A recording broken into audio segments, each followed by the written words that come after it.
What's up guys, welcome to another video and welcome to my first video filmed on my new camera, the Samsung Galaxy S25G that I got from a friend in a trade of phones. And if you're confused about that right now and you're like, since when do you have a different camera, etc, etc, go watch my previous video where I talked about that.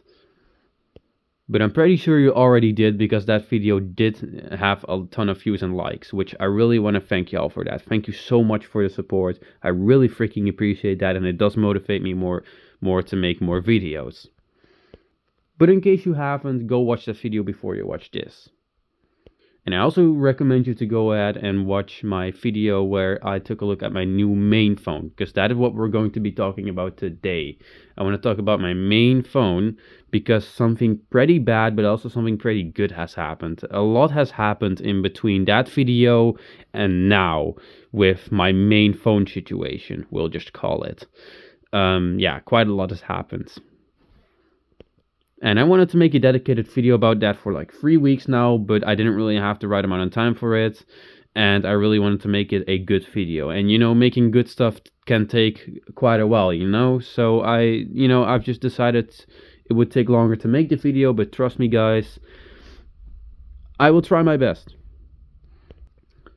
But anyways, let's get right to it. So, earlier this year, I made a video about my new main phone, the Nothing Phone 2A in white, which I have the case for right here. I still have the case. But yeah, so I switched. Basically, what happened is, before the whole Nothing Phone 2A thing, right? Before I had the Nothing Phone 2A, as you probably know.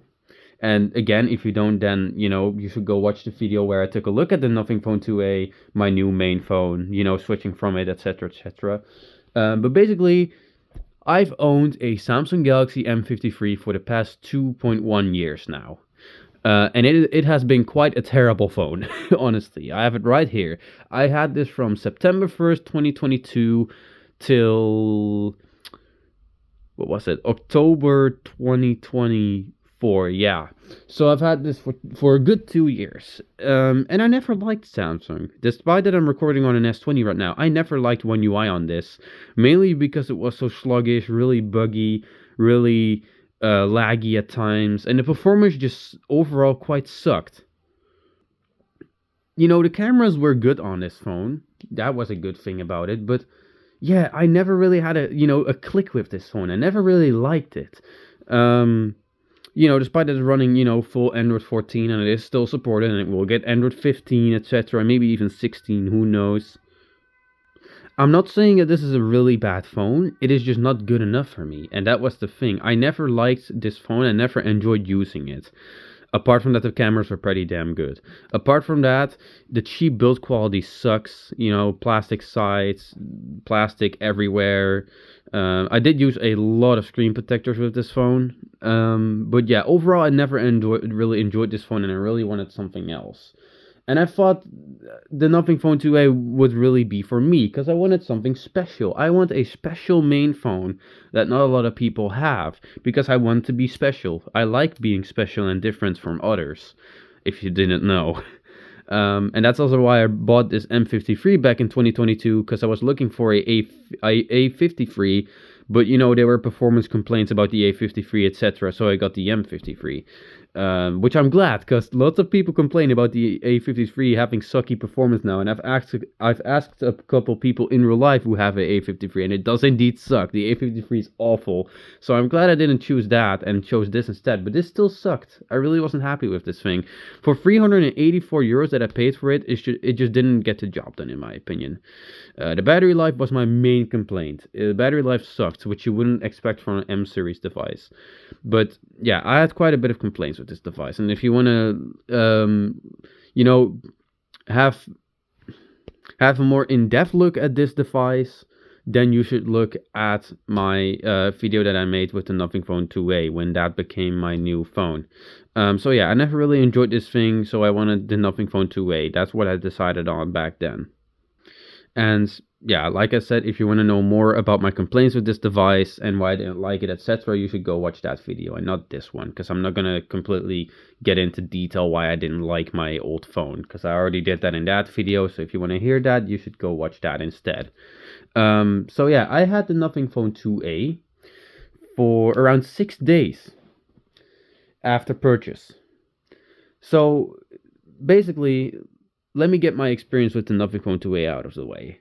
It was a good phone. It was a great phone. The Nothing Phone 2A, it's not with me right now, which I'll get into later. It was a good phone. I enjoyed using it. It was pretty quick. The cameras were great for the price. I loved the look of it. I really loved the white. I liked the glyph lights. They were kind of useful with the whole timer thingy. You know, I didn't hate the phone. I really didn't. I thought the Nothing OS was quite good as well. It definitely wasn't my favorite, but it really wasn't bad either.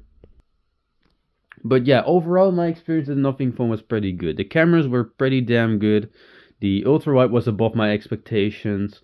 Performance though, it wasn't actually a big upgrade over the M53, which was one of my disappointments, but we'll get into that later. First, the positives.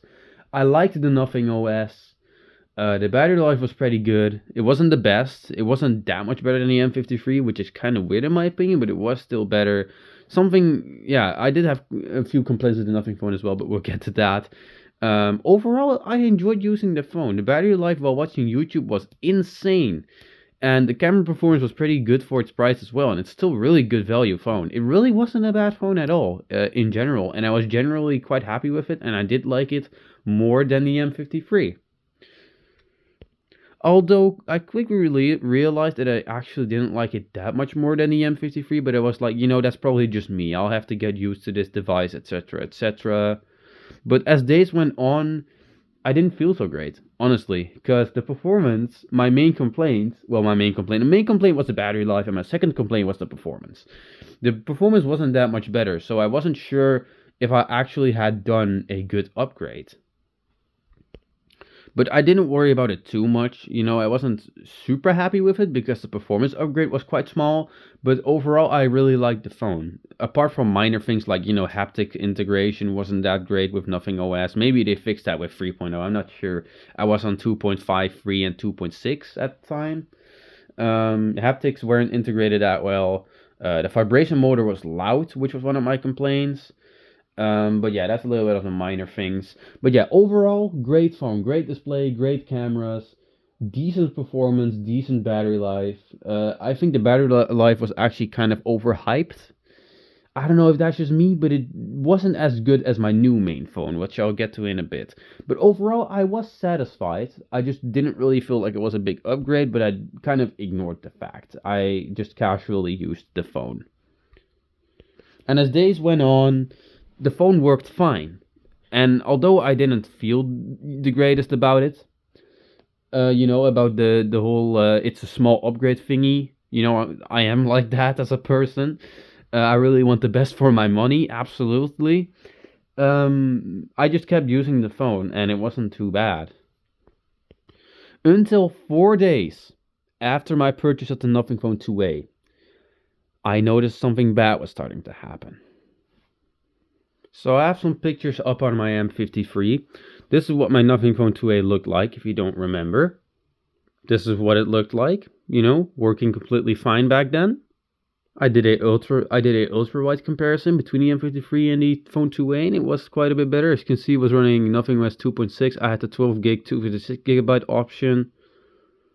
And I was quite happy with it, as you can probably see, because I did take quite a few pictures with it. I did take a few pictures of it.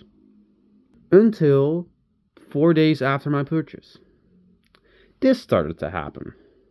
Now, I don't know if you can clearly see that, but that is a yellow glow on the top of the display in the corner. In the right corner, to be exact. This was not that visible in daily use, but this was when I wanted to charge my phone up in the dark in my bedroom at around 9 p.m. I noticed this.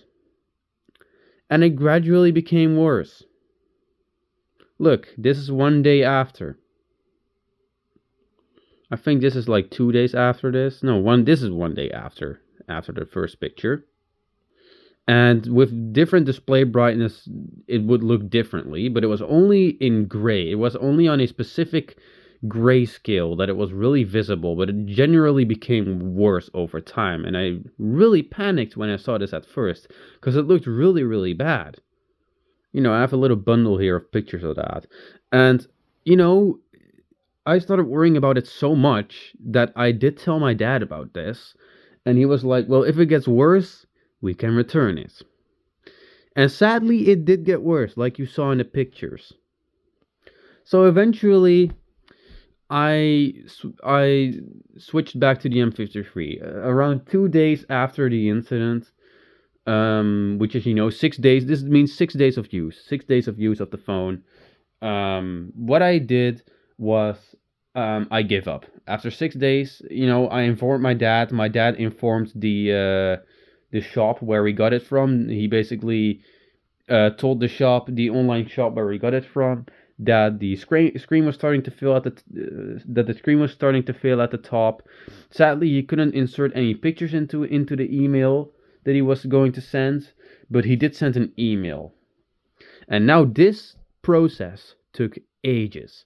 So what I did is, after 6 days of use of the Nothing Phone 2A, I all the pictures that I took with it, I transferred via Bluetooth to my old M53, put the SIM card back into my M53, set up WhatsApp back onto the M53, put the SD card back into there, and then completely remove everything from the Phone 2A, everything, factory reset it, charged it up, threw it back in its box with all the original accessories. I didn't even unbox the cable, by the way. I don't even have the cable. I didn't take the cable, which is kind of sad because the cable is really, really cool. And I honestly like it more than the cable that came with my new phone.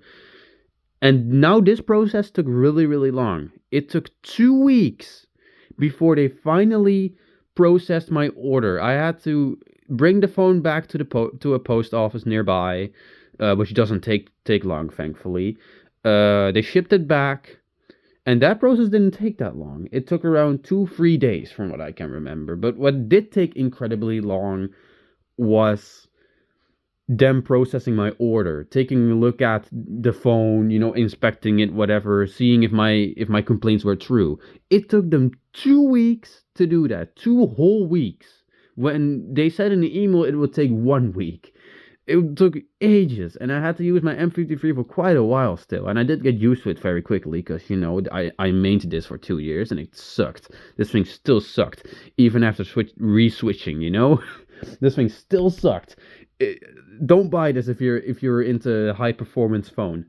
Just don't. But yeah, I was using the M53 again. Eventually, they finally accepted my order, and I got all my money back. Finally, after 3 weeks or something like that. I think it was like almost 3 weeks at this point in time. Finally, my money back. It took a really long time. But yeah, that really does suck. That I had to go through that process. I honestly would have rather kept the Nothing Phone 2A, but I wasn't able to. But honestly, you will see later in this video that was honestly for the better. Despite that, it was kind of sad, and I would have rather kept it, because I did enjoy using the phone. It's just that it wasn't a very big upgrade over my M53, which I cannot fault Nothing for that. The brand Nothing. I would have to give myself the fault on that, because that probably means that I should have spent more on a phone or something like that. That sort of thing, that I should have chosen a different phone. That's my fault. That's my fault that it wasn't that big of an upgrade. I cannot blame the phone for that. So yeah, the Nothing Phone was gone. Finally, I did keep the case, which I will always keep as a keepsake, as to remember the few days that I used that. I could sell the case, but this was a $5 case. Like, what kind of resale value does this have? Like $2? People don't even want to. But yeah, I'm not going to sell this case. I'm just going to keep this as a keepsake because I did enjoy using the phone. But yeah, that's the tragic story of the Nothing Phone 2A. The phone that I maintained for 6 days before it was gone again. Yeah, 2024 has been a wild year for me when it comes to main phones. I'm on my third main phone this year. Yeah, it's been quite, well, I wouldn't say a train wreck. It did come through. It did all get fixed in the end. But yeah, now you're probably wondering, what did I get instead of the Nothing Phone 2A after this? And I'm pretty sure you will find it a really interesting choice.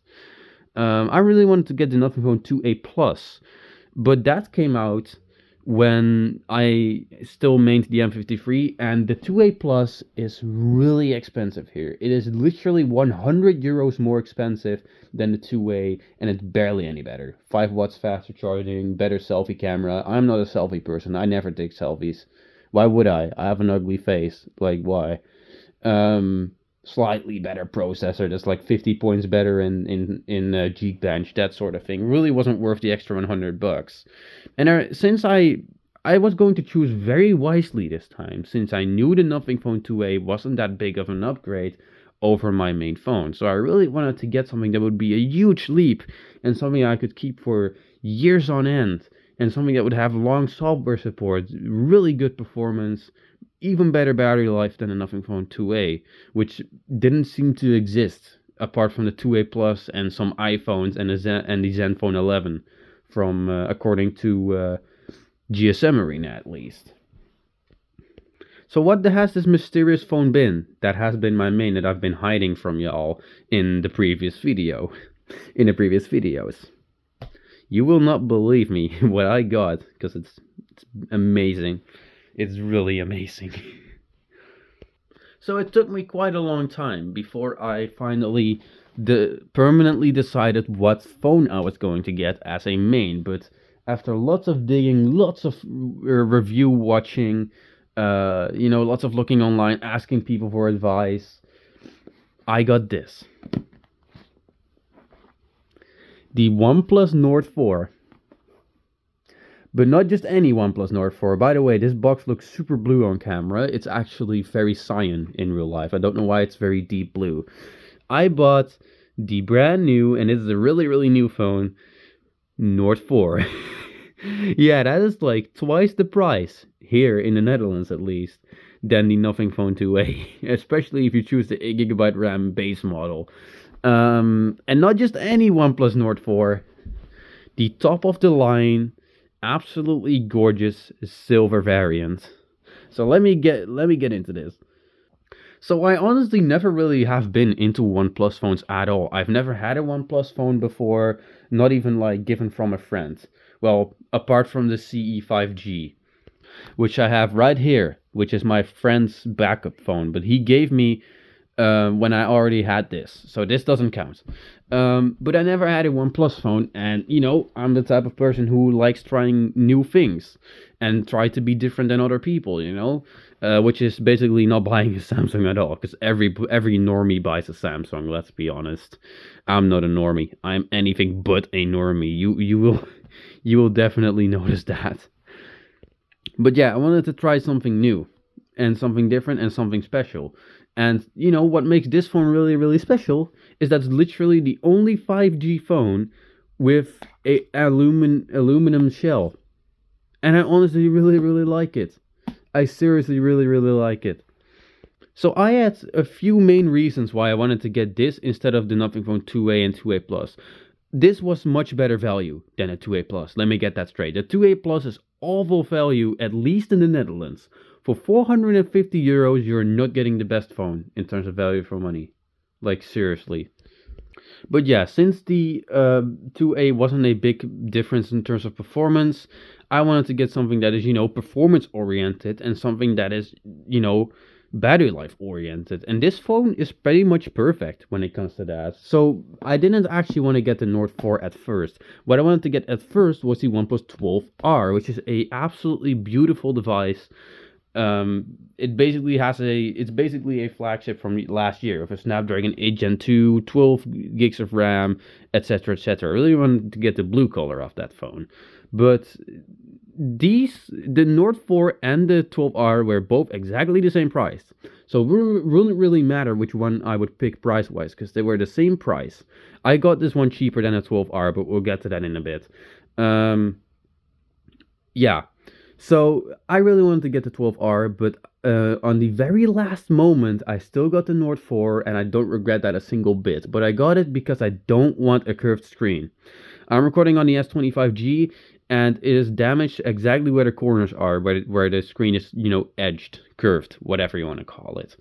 And phones with curved edges tend to get damaged easier than phones with flat displays. And they also have, it's also not too uncommon to have phones with curved displays with like, black spots in it or lines and stuff like that. I really didn't want to risk that because I want to have my phone for a longer time than I had this phone. I don't like having a phone for only 2 years. I really want to burn it out, honestly. I want to have it for at least 4, maybe even 5 years. But the M53 got so annoying to use that I just was unable to do that, and the Phone 2a just broke on me. And this phone is a better choice in terms of that than the 12R, because this gets 6 years of security updates and 4 years of Android upgrades, whereas the 12R gets 3 Android upgrades and 4 years of security. So this is like 3 years in total extra life support, which is great. The only problem was the color. Pretty much every OnePlus Nord 4 is ugly in my opinion, especially the green one. But the green one is the most common here, and you would probably think, well, why don't you like the green one? You have a green M53. Well, the M53 was much cheaper in this color at the time than the blue, because everybody bought the blue, and the bronze was super ugly. And I actually really like this green over the boring blue that the M53 came in. But this silver is gorgeous. This silver, I love it so much. But you pay extra for the silver because the silver color is only available on the 512 gig 16 gig RAM variant, which this phone of course is. This is the absolute top of the line Nord 4. And I really, really wanted to get that color really, really badly, but it was so expensive everywhere. It was my budget was 500 euros, and it was 550 everywhere, if not more expensive. Some sites even said it was 600. So how did I get this cheaper than 500? You might ask. Well, I did. First of all, I did get this cheaper than 500, which means this was cheaper than a 12R in blue, and also black actually. I got this phone returned. This was a return deal from a Dutch carrier who was selling this phone without a data plan, opened, but no damage anywhere, and can be used as a new device and have a second life. And they didn't scam me or anything. This phone is still in brand new condition even after like a month of me using it. And I do have a case, don't worry. I do have a case sitting right here. Of course it's a clear case because I love this gorgeous color. But yeah, this one was indeed just as described. It only has 5 charge cycles on it. Which means it was only charged 5 times. There were no scratches anywhere, and this could easily go as a new phone. The only thing that was missing was the protective layer over the phone when you unbox it. That little film that you peel off. So no satisfying peel, but even the included screen protector was still on there. The included cable was still brand new. The box was ever so slightly dinged up, but I absolutely can't complain. And it was 484 euros instead of 500. So I saved quite a bit of money. And with that money, I was able to get a case and still save a little bit on this phone over a 12 gig RAM, 256 gigabyte model of this phone. Or a 12R, if you want to count that phone as well. So yeah, I saved quite a bit of money on this phone, and it was absolutely worth it. I love this color so much. It's gorgeous, and the rest of the colors are just ugly, in my opinion. So yeah, that is my new main phone, the OnePlus Nord 4. I really, really wanted to get the 12R super badly because of that Snapdragon 8 Gen 2, but the cameras were just meh, according to pretty much all the reviewers, and from what I could tell, the cameras on this were actually slightly better. Overall, I've been really satisfied with the cameras on this, and funnily enough, I actually filmed my channel update video on the selfie camera of this in 1080p 30. Yes. So that was the mystery phone I was recording that video with, in case you're curious. I did that on purpose because I wanted to test out the selfie camera on this, because the selfie camera was the main complaint for people, because this thing can do 4K on the selfie camera, this thing can't. And you'd think, well, that's a downgrade. I don't care. I care so little about the selfie camera. I could literally have them remove the selfie camera from this entirely and have a completely bezel-less display, and I would just have to, take selfies like this. I wouldn't mind that. I absolutely wouldn't mind that. I use it so little. I never video call. Well, I do call with people, but I don't video call. And when I do video call, I use the rear camera and never the front. So that's completely useless to me, the selfie camera. I really don't care about that. And overall, I've been incredibly satisfied with this phone. I actually did a benchmark on it. This is what my lock screen looks like, my home screen. Yes, it does have the OnePlus 12R wallpaper, because, I had a dilemma. I couldn't choose between this phone and the 12R. So what I decided to do is I chose the phone that suited me more and just put the wallpaper of the other. Yeah, I absolutely love that. And I've also just been loving Oxygen OS. Honestly, I really love Oxygen OS. It is so smooth. It's insanely smooth. It pretty much never lags. It's really well maintained. It feels super well integrated. The haptics are amazing on this phone, compared to this awful vibration motor that this thing has. This thing doesn't have premium haptics, by the way. This is just a really crappy vibration motor. The haptics on OnePlus phones are insane. Have become insane. I knew they were good from the Nothing Phone 2A, but this is insane. This thing has super premium haptics. Phone feels really premium in the hand, and the haptics is just really important to me because it really does make the experience of just using the phone day to day better. When you hit the end of a page, for example, when I go to settings and I scroll all the way down, when I hit that end, it vibrates, like to give you a little bit of a sign that you're done. It's really good. I love it. And I've also been pretty satisfied with the cameras. I cannot say that the main camera is better or not. I think it is, but the M53 does have a 108 megapixel lens, but it's only at 12, and this thing only does 12 as well, unless you put it in high res mode and put this thing to 108, as you all know. I haven't compared the main cameras between these two, but my main complaint with the cameras on this phone wasn't the main camera, but was the ultra wide. The ultra wide was unacceptable. It was awful. It was absolutely atrocious. I couldn't believe it was a Sony lens. Honestly, it was super grainy, really over sharpened, and on the OnePlus it absolutely smashes it. My friend and I compared the ultra wide with this to a A34 and this M53. And it blew the M53 out of the water, and it was actually slightly better than the A34 as well. And I even compared it to my S20, and it also looked slightly better, just better processed, and the colors were more accurate and less blown out. So yeah, despite the camera not being a strong suit of this phone, I've been really satisfied with that as well. It's absolutely crazy fast as well. Look at this Ultra loading time. It's just instant. There are no loading times anymore. I've just been, in general, super satisfied with this phone. I haven't had any weird AMOLED issues with this thing, like the Nothing Phone 2A, and I've been having this for like 3-4 weeks now. I do need to get a proper glass screen protector for it at some point when that plastic one is so scratched up it looks awful. But that's it. That's it. I absolutely love the Nord 4, and I still treat it the same way as the M53. I charge this phone to 80% with a 5-watt slow charger when I go to bed, and when I wake up it's 80%, and that's how I treat my batteries. Y'all should do that as well, because it makes the battery health stay really, really high for a really long time. And if you don't believe me, I'll open up AccuBattery on my M53. Hold on for a minute. I did a battery health test on my M53. I know this is digressing, but I do want to show y'all. 96% health after 2 years of use. Just charging it to 80%. Really insane. Really does wonders to your battery health. But yeah, that kind of concludes this video. I absolutely love my Nord 4. The speed, pretty much everything about it. I have no complaints about this phone, pretty much at all. So yeah, I don't think I've ever been as satisfied with a phone as this Nord 4. I never considered OnePlus, but I really should have. I should have skipped the M53, keep on using the Motorola One Macro, and switch to the Nord 4. But honestly, the M53 wasn't that bad. It just wasn't good for that long. So yeah, that concludes this video. Really hope you enjoyed it. I really did try my best in this one because I wanted to make this video for a really, really long time. I just haven't been able to, because it takes quite a bit of time, as you know, because we're already at the 30-minute mark at this point. But yeah, that is my new phone, the OnePlus Nord 4 in silver, mercurial silver as they call it. 16 gigs of RAM, 512 gigs of storage. Really insane, going from 6 gigabytes and 128. Super insane. But yeah, really hope you enjoyed this video. Tell me what you think about my new phone. Tell me whatever you think about my new phone, even if you think it sucks. Every comment is appreciated. Hope y'all have a great day.